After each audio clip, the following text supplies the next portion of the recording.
So having that courage as well, I think especially with a lot of people, they struggle with this to actually lean a little bit on their friends and to ask for support. Because so many of us, we want to be self-reliant. We want to just be, oh, I'm just going to figure it out by myself. Welcome to the Inspired to Thrive podcast. I'm your host, Phoebe Lay, and in each episode, I will be sharing with you insights from either an inspiring person or myself to help you thrive and shine online and in person. We talk about all things marketing, relationships, money, business, growth, mindset, and more. So thanks for tuning in, and I look forward to seeing you inspired to thrive. Hello, everybody, and welcome back to Inspired to Thrive and Shine. Today, I am very delighted to have a very special guest who is not only someone that is very compassionate about the breakup space and helping his clients heal from heartbreak in a way that is gentle and self-compassionate, but Jaymen Chang, founder of the Breakup Journal and author of Amazon bestseller, I Love This Version of Myself That You Brought Out, has been helping people navigate breakups by focusing on self-love and growth rather than bitterness and the other person. Jaymen, welcome to Inspired to Thrive and Shine. It's so good to have you on the Thank you so podcast. much. That was a great introduction. It's so delightful to have you today. We've been chatting on Instagram ever since I came across your, I guess, your company and your posts, which I would say was something that was very, very comforting for me when I was going through the initial stages of the breakup I went through. And something that I think a lot of people would gravitate towards if they are ready to let go in a loving, kind, I guess you could say a really wholesome kind of way as well. So Right. now I want to hear before we dive in, what's your backstory? So personally for me, I went through a heartbreak myself quite a few years ago, and it actually was very similar to your experience where I was scrolling on my phone, I was looking at social media posts, and I found a lot of the messaging didn't fully align with me. So I felt as if a lot of the messaging was urging me, oh, just let go or just stop caring or just you should force yourself to move on. And I didn't quite align with it. It didn't quite sit right with me. So I knew that something was off and I wanted there to be a different message. And that's sort of where I started posting my own videos and started writing my own poetry and wrote my own thought essays because I wanted there to be a more compassionate message. And that's how this all sort of got started. Wow, I love that. I think that your poetry is divine. For anyone that hasn't come across the Breakup Journal on Instagram, definitely go and check it out. You do share some things that they're very, very what most people go through. I know that there's a lot of beautiful things in there that I'm sure anyone who read it would be like, wow. What I wanted to know was when you were writing this poetry, did you ever think that you were going to publish a book with it? And what was your intention behind it? So that's a great question. All of this actually began through my way of coping with no context. So I was struggling a lot at the time. So I actually decided to work with a coach, a life coach. And she recommended to me that I just express some of the stuff down on paper, put it on words because that's a powerful medium of, expressing your emotions. And it's funny because it's called the Breakup Journal, and that's how a lot of the pieces were written.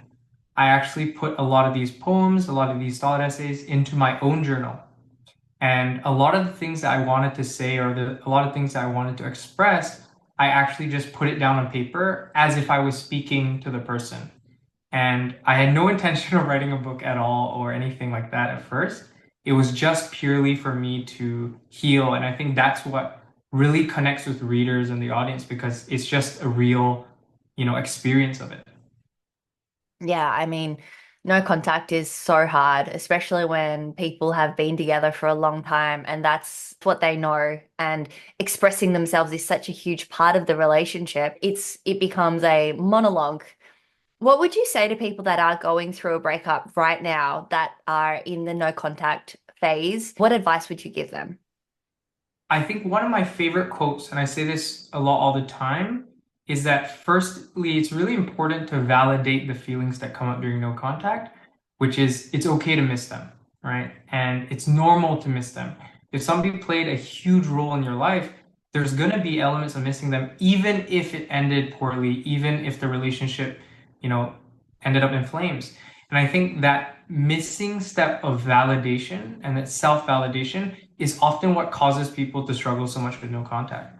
So the quote I was referring to is, it's okay to miss them, but you don't have, just because you miss them doesn't mean you have to act on it.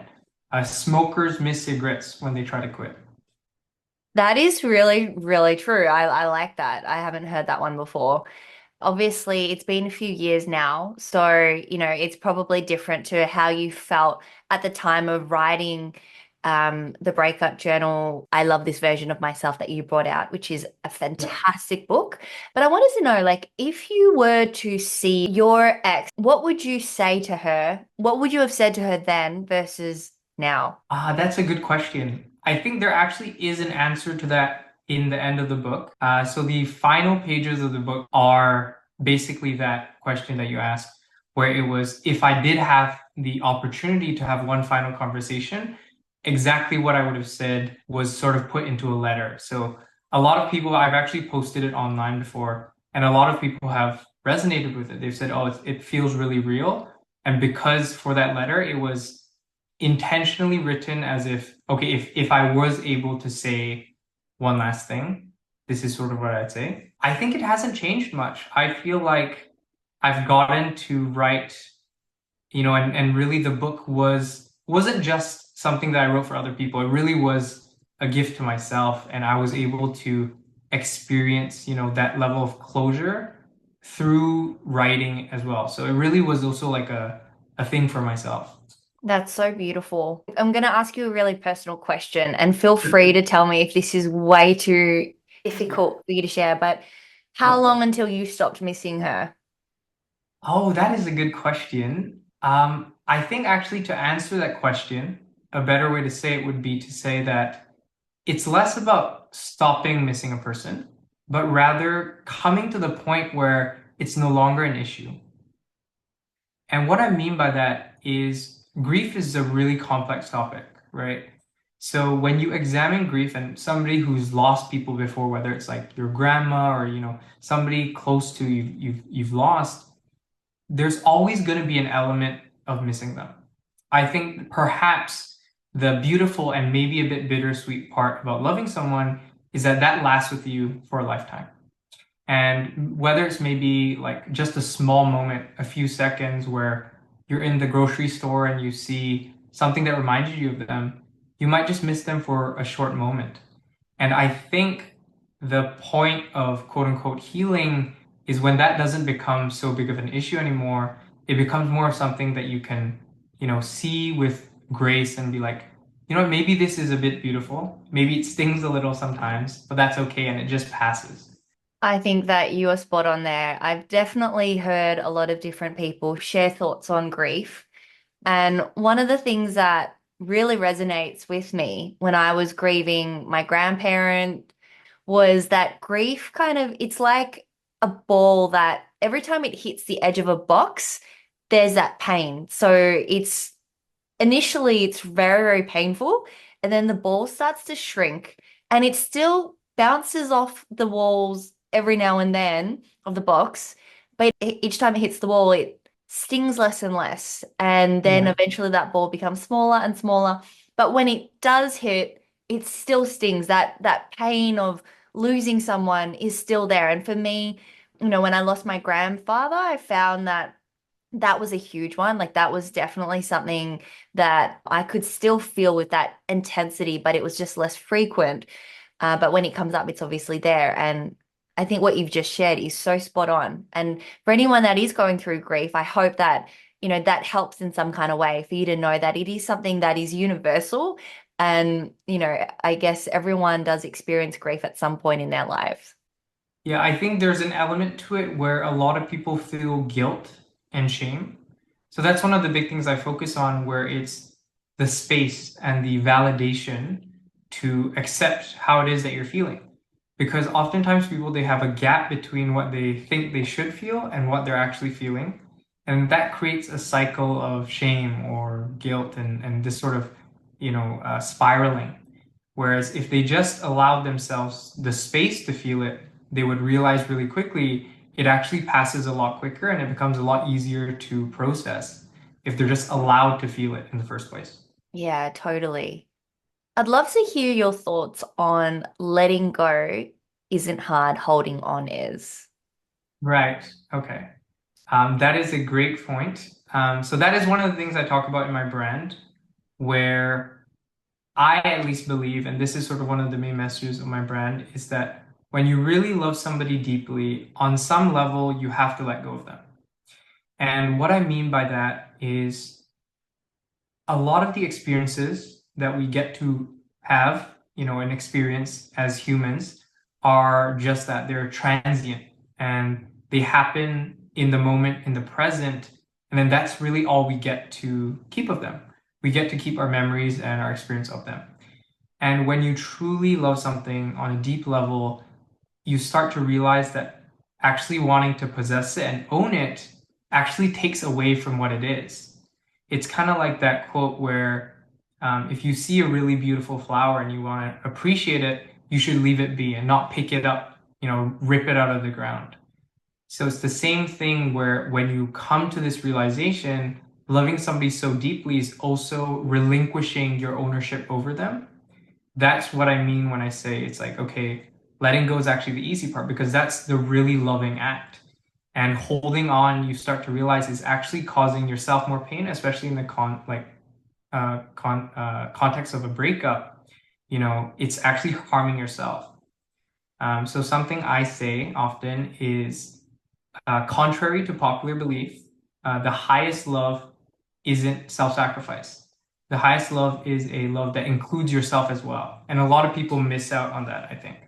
I totally agree. I think that what you've just shared is pivotal for healing and also forgiveness. I know that forgiveness is something really hard for a lot of people, especially if they've gone through a relationship where the ending wasn't good. Maybe someone, cheated on someone, maybe it was abusive, but there's definitely something there for the person if they are able to let go and forgive. What are your thoughts on that? That is very true. I think so. If people who have read my book, they know I actually do talk about this in the book. I've been very blessed in terms of I haven't been just the person who's been heartbroken. I've also been the heartbreaker. So my first encounter with, love and everything was I was the quote unquote perpetrator. So I was the person causing somebody else a lot of pain. And then after that, I actually kind of got like a taste of my own medicine where I felt it back and it was like, I guess you can call it karma. But I feel like for me, that's a very unique blessing. And the reason why I say that is because it really equalizes, sort of the difference and that separation between victim and perpetrator, right? If you're only being hurt by the world, it'll be really hard to forgive because you think that, okay, this is so unfair, this is so whatever.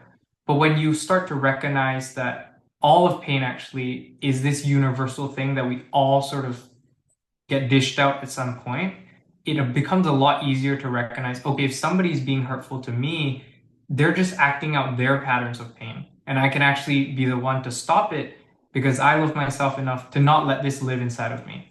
Wow, that is so good. That's something that I hope everybody understands at some point in life because, yeah, I resonate a lot with what you've just shared. And I think that it really helps. It's a bit like the John D. Martini method, how nothing is ever fully good or bad, including people. And to be able to balance that out and to equalize those charges of positive and negative is very powerful and transformational. Yeah, I agree. Really good quote. I can't remember where I heard it from. I think it was from a TV show or something. Whereas like if somebody has been really hurtful or, done you wrong in a way, it is almost like self-empowering, where it's like I think the quote was something like, I will give you nothing, not even my hatred. Yeah. So it's like you've taken away the power because oftentimes I feel like the reason why people don't want to forgive is like I don't want to give the power to the other person, right? But what is hard to recognize is that by not forgiving them, you've actually given them control over your well-being.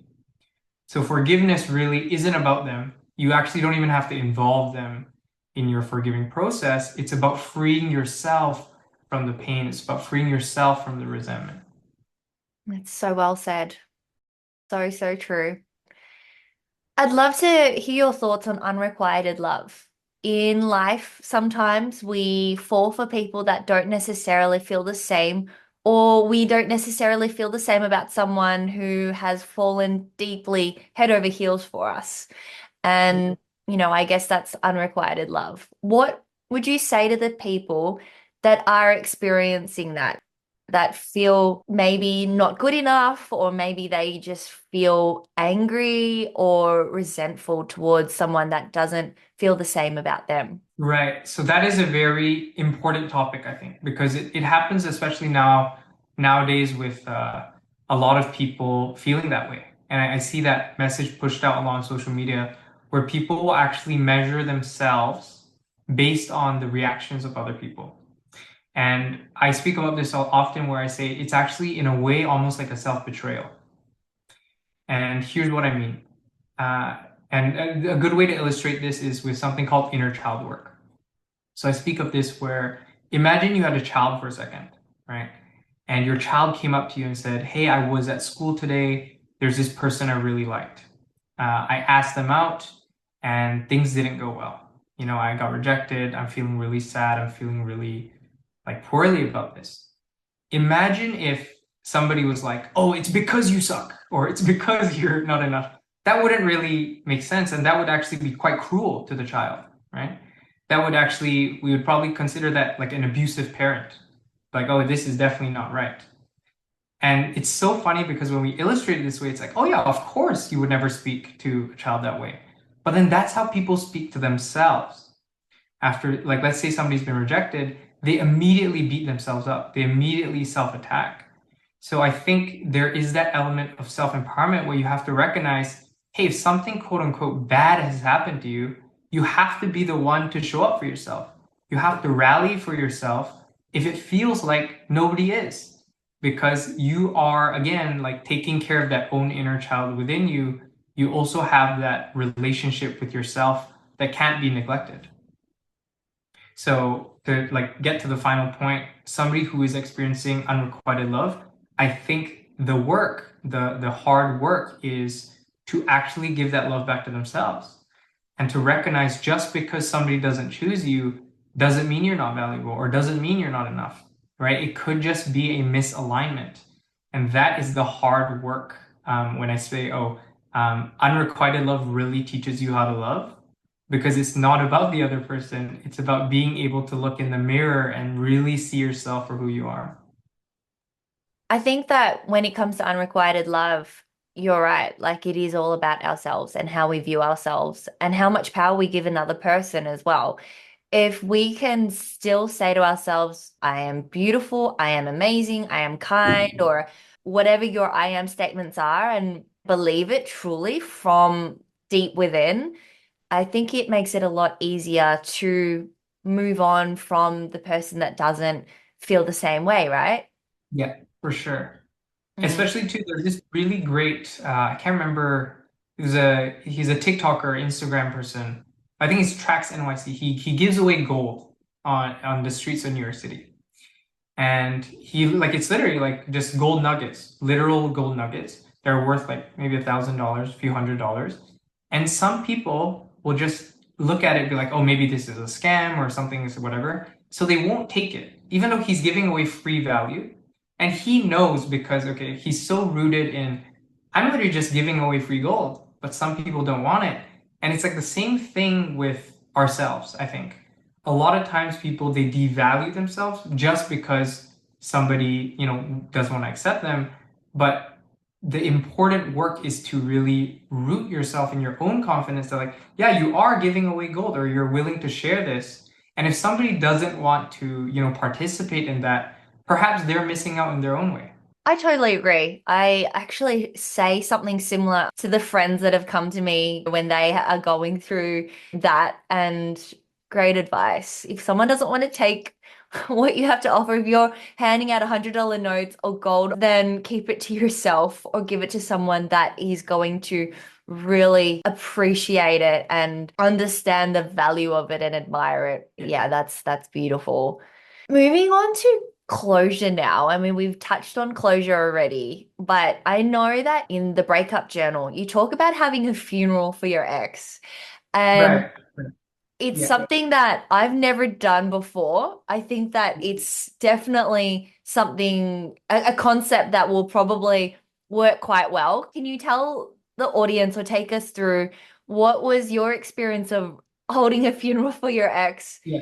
How did you do it? And what was the, not aftermath, but what was the difference between before and after? I think one of the big things, I talk about this a lot, where closure is actually a commitment, not a conversation. And a lot of people think, oh, if I just have this one final conversation with an ex, or if I just talk to them about this, if I just hear about this, if I just figure this out, then I'll have closure. But the reason why that doesn't make sense is, imagine when you are in a relationship with someone. You don't just talk to them every day and then all of a sudden you're like, oh, I'm good. I'm done talking to them. It's good. Like, I never need to talk to them ever again. So Yeah. just like if you're in a relationship, you can't just find closure like that. It's the same thing when a relationship ends. Closure becomes a decision. It's a commitment to start moving on. And particularly for me, I am a bit more extra. I like to do things, in a fun, sort of big way. And I feel like that has really reflected in my social media and my brand, which is what, some people like. But basically, during my coaching, I was working with a life coach, as I mentioned earlier. She gave me an assignment, and the final assignment was to sort of write a letter of closure to this person, without holding back. If I had anything to say, if I needed to express something, this was really no holds barred, because this was as if it's the final thing I get to say to them. So just put it all out there. And then all the things that I wanted to let go of, all the things that, maybe stung a little, all the things that were I didn't get closure on, I actually was able to write those on cue cards. So let's say maybe we had made plans to go to this place, like go skydiving or something, or do like some fun activity. There is grief there because you can no longer do it with this person you had initially planned to do it with. So you're grieving that potential future as well. So all of those things I put onto cue cards, and I wrote that letter.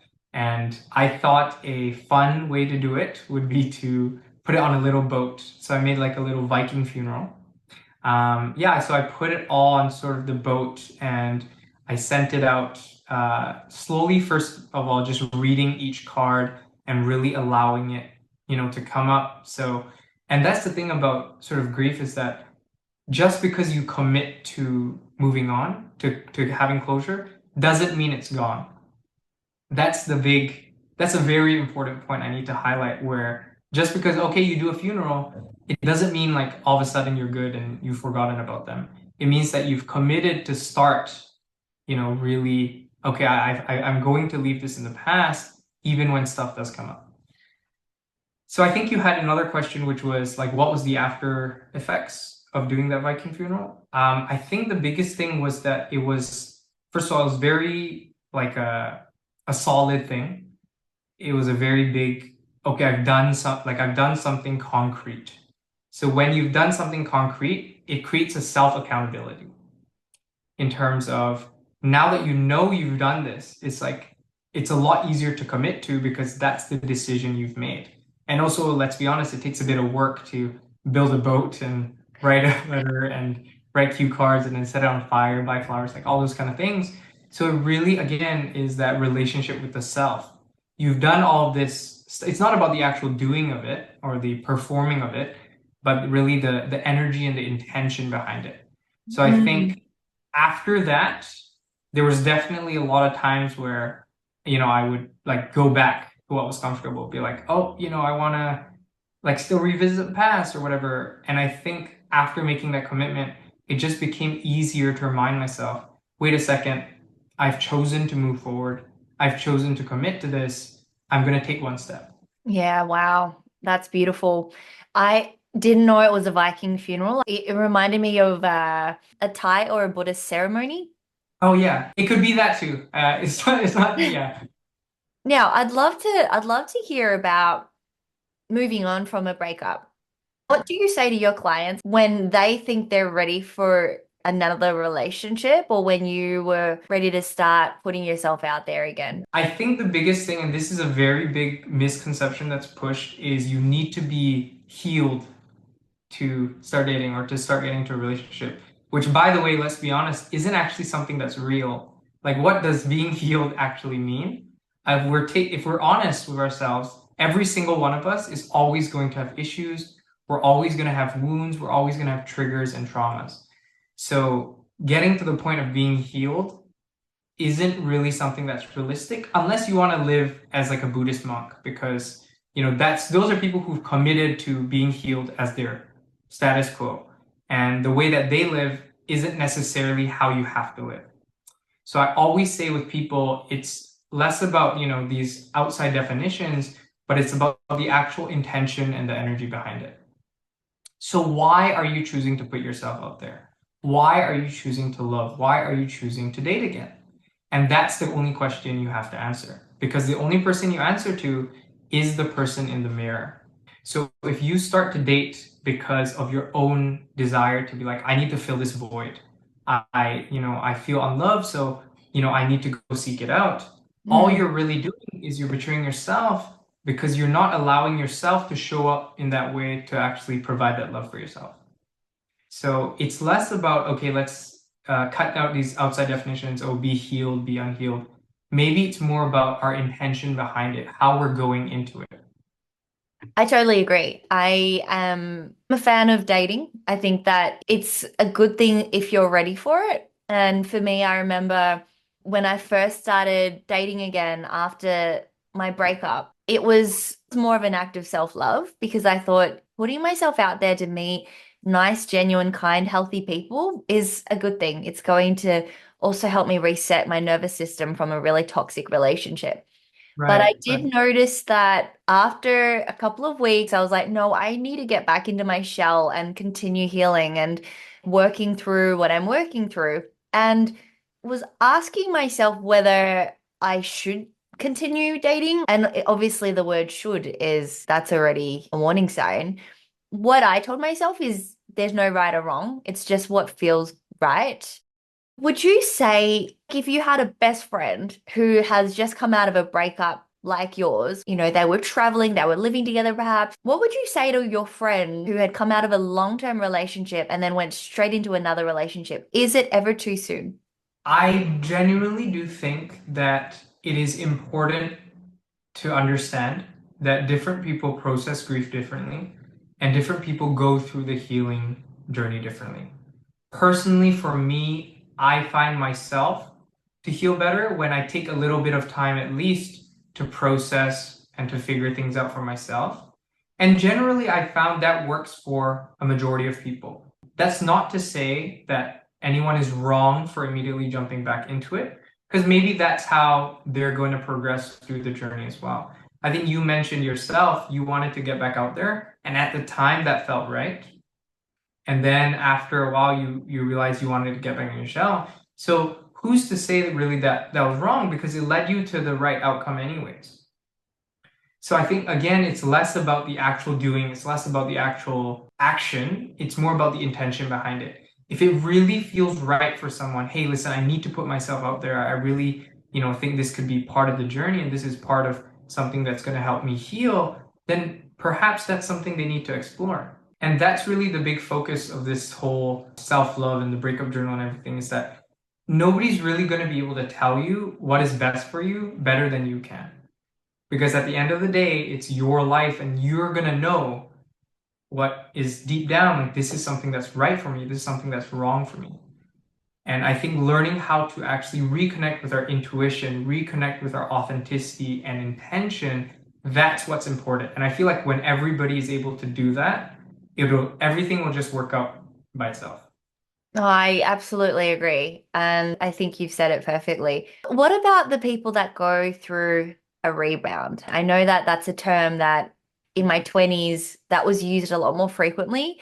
Whereas now we don't really talk about it, but I'd love to hear your thoughts on it. I think the thing about a rebound is there's two sides to it, really, right? Because there's the side of the person who is the rebound. And of course, from that side, they'll often say, like, oh, it's not fair, or these kind of, you shouldn't, or whatever. And then from the side of the person who's doing the rebound or having a rebound relationship, they might be just on their journey. They just might be experiencing a certain thing because the truth is, every single one of us is working on ourselves. We're on our own journey. We're healing. We're figuring things out to the best of our ability, to the best that we can. And sometimes that might involve another person, even if they're not meant to last. And I think the big thing, again, it comes back to that core value of like intention. If you're going into a relationship intentionally being like, I'm going to use this person as a rebound to alleviate my own wounds. And again, that comes back to the idea. It's like, are you really honoring yourself? Right? It's less about the other person because if you're really coming from the place, hey, this is something I like to explore, you never know. It might actually turn out to be something good. And I've seen it before where people, they go through a breakup and they might quickly jump into something. But in that new thing that they've jumped into, they've actually found a really deep and awesome love and things do work out. So there is so much possibility there. I think, again, it comes down to that intention. It's like, why are you in a rebound relationship? Then this question goes to both sides. Whether you're on the receiving end or you're the one choosing it, why are you choosing it? And that's what's important. Yeah, that's a really great answer. Jaymen, I'd love to know for those that are going through heartbreak and they're severely struggling to deal with it, maybe it's just been really, really tough and perhaps they're feeling just really down or even anxious and depressed. What would you say to the people that are experiencing that and how can they get through that? I think the first step, and this is one of the most important steps that's often missed out by people, is coping. Imagine for a second, and this is a great analogy, if you were to break your leg or break your arm, okay? And imagine if your first reaction is like the day after you get your cast and your arm's just been broken, you're like, I have to go do rehab, or I have to go start walking, I have to start running. It really doesn't make sense, right? Because and we all know that when we have physical injuries, part of the healing process is rest. Part of the healing process is quote unquote doing nothing and just laying on a bed. But when it comes to emotional wounds, people don't seem to have that connect. They sort of immediately jump into, okay, how do I heal this? How do I fix this? How do I move on from this? And maybe they just haven't given themselves enough grace to actually just cope. So actually something I say is that when you first start no contact or when you first start the quote unquote healing journey, maybe it's not about healing.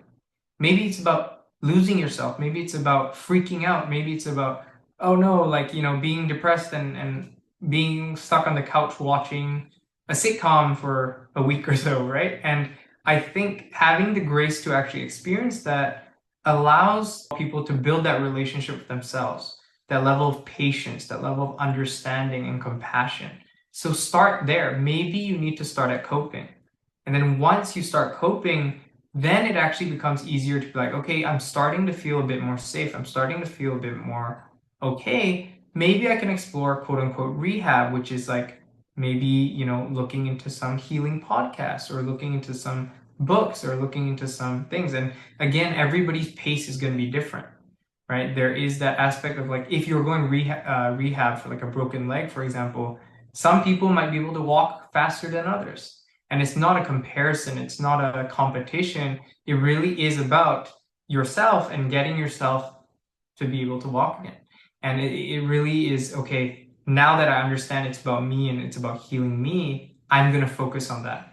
Are there any tools that you would recommend for people that are struggling to cope? Maybe they're struggling to even get out of bed. Like what would you say to those? So generally for me, in the past, when I've gone through heartbreak, one of my coping things is it's almost like a ritual almost, where I don't know if you're familiar, there's the TV show How I Met Your Mother. And Yeah. there's about 9 seasons, I believe, and it's a sitcom. So I just set that as like my quote unquote time limit. Like I'll watch through the entire show, 9 seasons, and then that's my time frame of during that time, I'll give myself all the grace, all the patience to just like non-judgmentally, okay, I need to like eat McDonald's or whatever and just chill out, whether that's calling friends over at 4 a.m. to just talk about it, to grieve, these kind of things. And I find having that intention actually allows me the space to just be like, you know what, maybe I just need to sit down today and chill out and relax. Obviously, not neglecting, the personal responsibilities that I owe to myself, but having that ability to be like, you know what, maybe I'm just gonna watch this show. And I found actually that that show in particular has a lot of lessons about love and letting go and whatever. So as I progressed throughout the show, naturally I would kind of come to realize certain things and yeah. That is such great advice. I mean, I've never sat through seasons of like Friends or How I Met Your Mother, but I do find that sometimes even movies, there are messages in there where you're like, oh, that really applies. And it could just Yeah. be a rom-com or even just a comedy. Yeah. No, I think the big thing is having something to do. I think the reason why it's hard for people to cope is because it feels like they've lost a big element of their daily life or like, something they're used to. So having the intention of like, I'm going to complete these 9 seasons doesn't mean you have to be like watching every single episode, but I kind of have it playing it in the background sometimes. Maybe I'm just exercising, I'm working out in the gym on the treadmill. I can just have it there. Or I'm cooking a meal, I have it in the background. And just having that is kind of like, a way to cope with the fact that you have quote unquote nothing to do. It's like, okay, I'm doing something. And it doesn't necessarily have to be that particular TV show, but just having, something that you're intentionally doing during that processing period. Yeah, I mean, I guess it's different for everybody, but there are some things that are very, very difficult post breakup that will really Sure. trigger. I think you mentioned earlier going to the grocery store. I mean, for Yeah. me, that was my biggest trigger. I could not walk into the vegetables and meat and deli section Yeah. without feeling intense feelings. And I Yeah. remember the first time I did it, I had to call a friend and say, hey, can you recommend? I don't even know what I'm buying. I don't even know what to cook for myself tonight. I'm so used to cooking for another person. Yeah. And it's so hard initially, and it does get easier and easier. For sure. I think that's one of the big things to really highlight and recognize is that grief and loss and no contact, all these kind of stuff, it is a big element of change. So having that courage as well, I think especially with a lot of people, they struggle with this to actually lean a little bit on their friends and to ask for support. Because so many of us, we want to be self-reliant. We want to just be, oh, I'm just going to figure it out by myself. But what you'll recognize is that during these situations, this is actually where you have an opportunity to build a closer bond with some of your friends and to really, give them, again, it's like that poem I wrote, it's like pass the baton, you give them that trust to be like, hey, I'm kind of going through it. I kind of need someone to help pick up the slack for me. And then that really is an opportunity to get closer. Yeah, and I definitely think that that's one of the gifts of going through a breakup. It is that you Sure. might lose one relationship, but as John DeMartini says, energy is never deleted or Yes. done. And so you can gain a lot of incredible relationships and deepen your existing friendships. I know that's happened for me as well. And sometimes if you don't go through events like these, your friendships and relationships that are existing don't go to that deeper level. I completely agree with that, where the depth of our friendships also is a reflection of the depth to which we ourselves are able to show and we ourselves are able to, be vulnerable with. Yeah. A big life-changing experience for me was writing this book because I was just at a point where I was like, I'll just own it. I'll just put it out there. Who knew that writing about my own heartbreak would resonate with how many people, right? And Millions. yeah, so I think that's the big thing where so many of us are scared to own our truth. And what we'll find, or at least what I found, is that when you actually do that, it's actually the opposite of everything that you feared. Jamin, thank you so much. You have offered I think, so much value and so much insight. I'd love to wrap this up with five rapid fire questions so that the listeners can also get to know you a little bit more. Yeah. So, if there was one thing that you cannot live a single day without, whether it's something physical or a non-physical item or object, what would it be? It would definitely have to be, after learning this whole experience, is myself. And the reason why I say that is so many of us, myself included, constantly abandon ourselves and throw parts of ourselves away because we want to be loved by someone, because we want to be loved by our parents, the world, friends, everything, right? So at some point in our life, whether it's, in early childhood or middle school, we discard parts of ourselves. We hide parts of ourselves away because we're scared. We're like, oh, what if the world judge me? Or what if people don't accept this? And what you'll slowly realize is throughout your healing journey, you have to start picking up these pieces. And once you've picked up all these pieces of yourself, you start to wonder, how could I have ever discarded this? How could I have ever abandoned these parts of myself? Because they're me. I have to love them. I have to accept them because they're all me.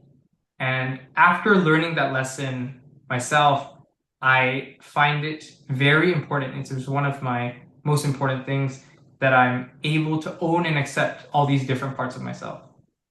Wow. Thank you for sharing. That's a wonderful takeaway.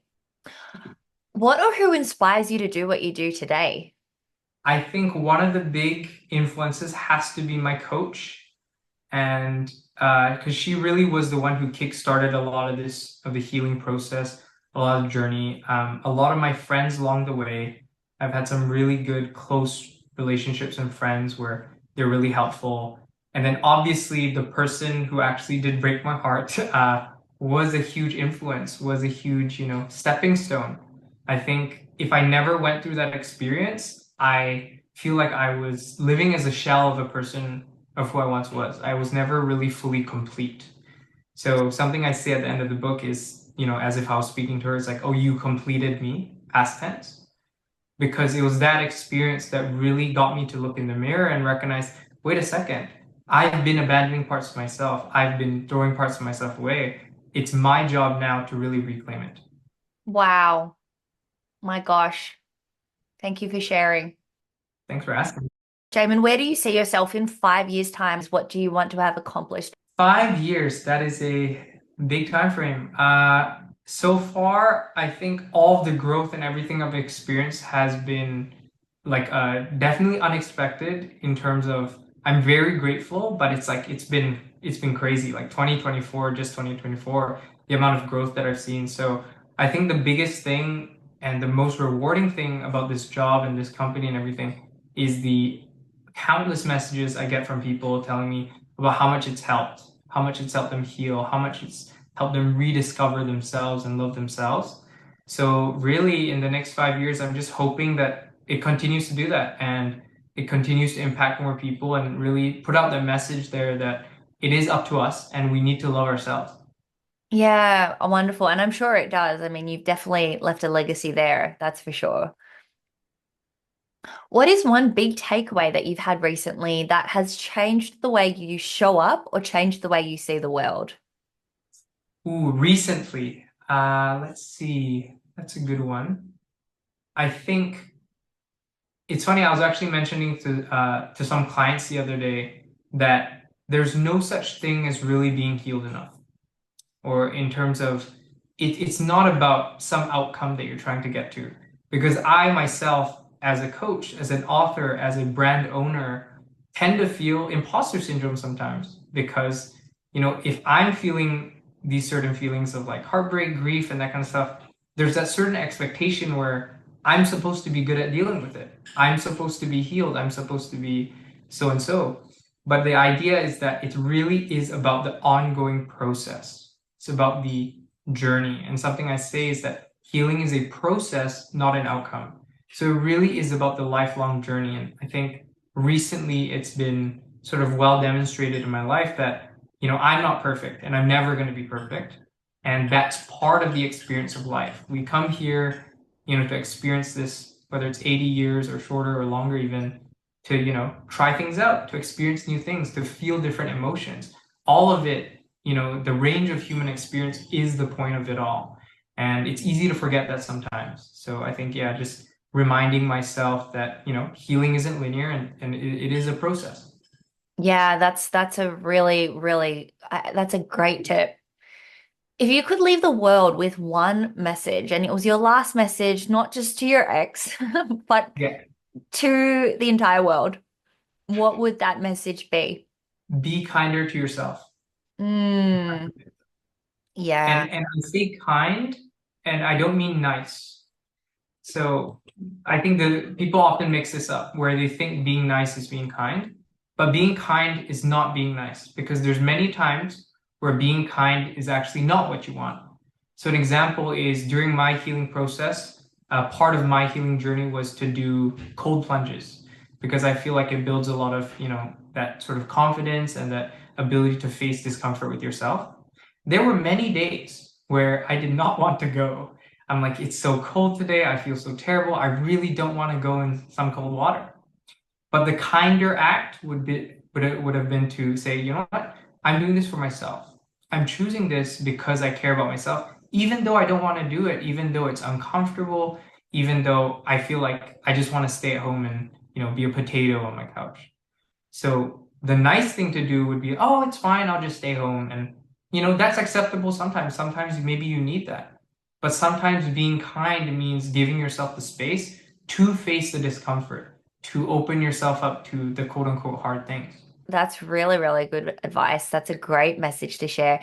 Is that what you would say to your clients if they were just starting out working with you? So I do actually tell all my clients that it is important when they sign up that they get into the habit of doing meditation and breathing. And as well, if they're open to it, trying out the cold plunge therapy, because for me, it was such a huge shift in my healing process that I think everybody should at least try it out. I have heard that it shifts trauma. Yeah, personally, from my experience, that's what I was able to find. Wow, that's fantastic. Well, for those that have gained value from this conversation, I hope that it has uplifted you, inspired you, or allowed you to shift in some sort of way. Perhaps you're going through a breakup, perhaps you have had heartbreak many years ago, but you still hold on to some lingering emotions or feelings. Definitely check out the book and check out the Breakup Journal. The Breakup Journal is uh, the link will be on the website, thebreakupjournal.net. And also the book, I Love This Version of Myself that you brought out, which is available as an ebook and also as a signed paperback. I'm sure it can be shipped all over the world. Yeah, it should be international. Jaymen, it has been such a pleasure having this conversation with you. It's been raw and real, and I've really loved all the things that you've had to share, all the insights that you've had to offer. I am super grateful for your time, and I'm looking forward to seeing you achieve more in the next 5 years and hopefully having you back on the show again as well for part Yeah, two. thank you so much for having me on. This was a great conversation. Actually, the time passed by so fast. I was like, oh, wow, we're already done. That was such a great conversation. Thank you so much for creating this space. It's been such a pleasure. Thank you.